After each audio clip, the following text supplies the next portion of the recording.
Llegamos ya al final del panorama político y pues hagamos el balance de esta situación que le sucede al presidente Jimmy Morales y cómo su familia está involucrada en este escándalo, lo que hasta ahora podemos llamar un escándalo, porque no podemos decir que ya es un acto de corrupción como tal, pero ¿será esto el principio del fin para el gobierno de Jimmy Morales o será solo un golpe más, una raya para el tigre? Yo lo veo más, me llamó mucho la atención con lo que cerraste el bloque anterior, y es cómo están funcionando las cosas, y lo digo por cómo seguimos en un sistema cooptado a medias, quizá, o cooptado quizá, no por ahora ni por la pero lo pudimos ver en esta semana. A ver, ¿cómo es posible que tantos diputados respaldaran a Rabé, por ejemplo? Claro. Entonces te das cuenta que las cosas no han cambiado en lo absoluto y que hay una pretensión de querer transparentar las instituciones y los mismos funcionarios, pero es imposible. O sea, no, tampoco hay que ser tan exagerado. Las cosas se han cambiado. De hecho, sí han cambiado, que haya llegado el tema de Rabé hasta donde llegue y que Rabé esté a las puertas de un proceso judicial, aunque no esté en el país, implica que el país sí ha dado luces de cambio. No hay que ser tan... luces. O ha dado pasos. Esas luces allá muy al fondo. Ha dado pasos. Tampoco hay que ser tan pesimista. Pero, a ver, ¿quiénes son los que están cambiando? ¿Quiénes son los que realmente están colaborando para que este país cambie? ¿El Ministerio Público? Sí. Sí. Algunas otras instituciones, la SAT, por ejemplo, Gobernación, por ahí. Pero donde se hacen las leyes es donde estamos mal. En el Congreso están viendo que son casi que delitos flagrantes. Pero estamos hablando de un grupo de diputados que llegaron con realmente las reglas puestas para que sea este tipo de política la que se haga dentro del Parlamento. O sea, tampoco estamos hablando de diputados que hayan llegado totalmente depurados, estamos hablando de una bancada oficialista cargada o llena de expatriotas y ex líder. Entonces estamos hablando de gente que también está en la misma situación que Rabé, ya sea para congratularse con el diputado favorito de Ángel González o bien para no caer en las mismas más adelante. Puede ser cualquiera de las situaciones igual deleznable. Y tú mismo nos estás dando esa luz de dónde es en realidad donde tienen que cambiar las cosas y hacia dónde tenemos que dirigir también nuestras miradas, que es el Congreso de la República. Y es que lo malo es que no tenemos ojos en toda la cabeza, porque tenemos que ver para todos lados. Pero miren, un hecho que casi pasó por desapercibido.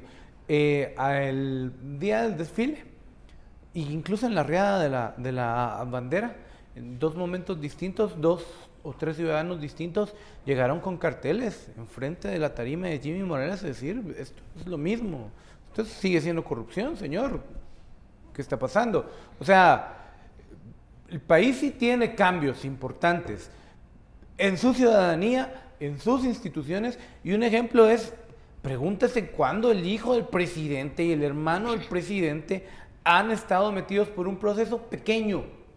Porque hasta ahorita estamos hablando que son cerca de 125,000 quetzales. No es un gran proceso, no son los millones. Por un proceso así de pequeño se está metiendo en una crisis el presidente y creo que eso... O es un proceso así de pequeño pero el cual nosotros ¿no? Yo sí insisto en el tema de si en su momento fueron 90,000, 125,000 quetzales, lo que quieras, en esas dimensiones, ahora que tienen acceso al poder, pues igual lo van a hacer con 125 millones de quetzales. El modo de operar yo no creo que lo vayan a hacer porque están en proceso de investigación. A ver, pero el modo de operar de las instituciones de investigación, MP y CICI, es entrarle a las personas por el caso pequeño y poco a poco los han ido... Y esto no tiene que ver con Tel Maldana, esto tiene que ver con los fiscales que hoy se sienten con algún nivel de libertad para, lo decía Philip Chicola en Sin Filtro, jalar la pita y me va a salir cualquiera y voy a seguirlo procesando. Y si la jefa dice esto se para, te aseguro que los fiscales comienzan a filtrar la información y se cae a misma. Administrarla o hablarla abiertamente. O hablarla abiertamente. Porque hemos tenido unos fiscales excepcionales. Una participación importante, que es la jueza que está llevando el caso, que fue quien ordenó investigar al hijo de Jimmy Morales. Creo que también por ahí va la cosa. Lo que sucede es que sí están cambiando las cosas, pero la gente creo que ya tiene más miedo, o sea, que ver...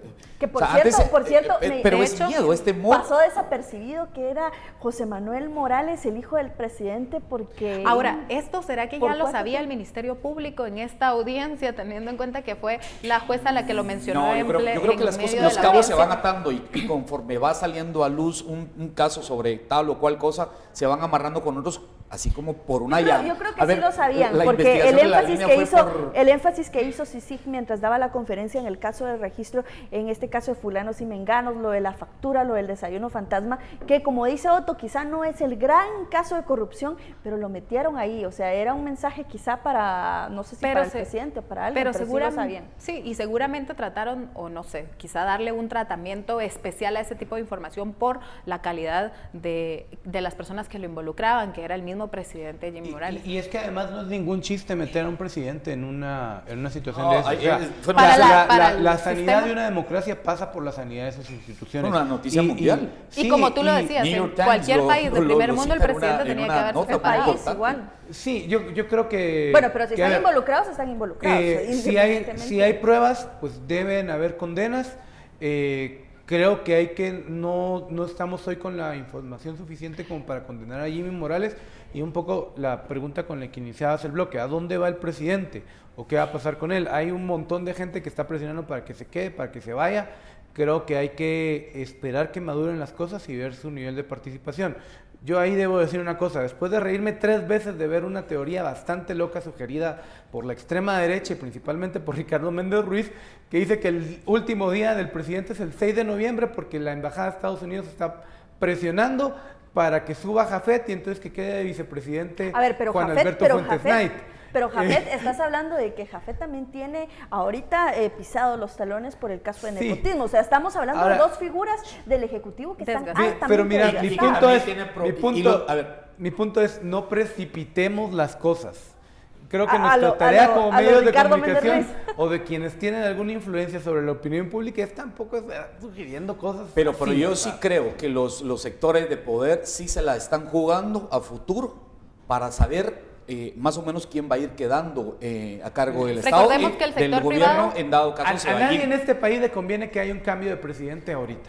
Aunque la justicia tiene que seguir su curso, pero yo creo que por la sanidad de nuestra democracia, que apenas estamos construyendo, de acuerdo, pero no nos conviene un cambio abrupto de presidente solo porque sí. Lo que hay que tener claro es que vienen... Desde luego. Y hay que saber que hay gente que no quiere. Lo que hay que tener claro es que pueden venir más casos adelante y sabemos que está todavía la investigación. Se nos acabó el tiempo. Solo a manera de conclusión, así como dicen que no es conveniente un cambio abrupto de la presidencia en este momento, tampoco es conveniente tener una persona señalada corruptamente, pero hasta el momento no la tenemos. Y también tenemos que recordar que en ese camino hacia la sanidad de la democracia también los grupos oscuros están intentando detenerlo, y eso podemos ver con toda esta confusión en el sistema del cual estamos viviendo y estamos atravesando. Lo bueno es que se está avanzando, creo yo, creemos muchos acá en la mesa, así que nosotros lo esperamos en el próximo Panorama Político para hablar de más temas de coyuntura nacional y por supuesto todos estos sismas políticos. Muchísimas gracias por acompañarnos, se queda en la mejor compañía sintonizando Guatevisión. Mañana nuestro noticiero dominical con nuestro director Haroldo Sánchez.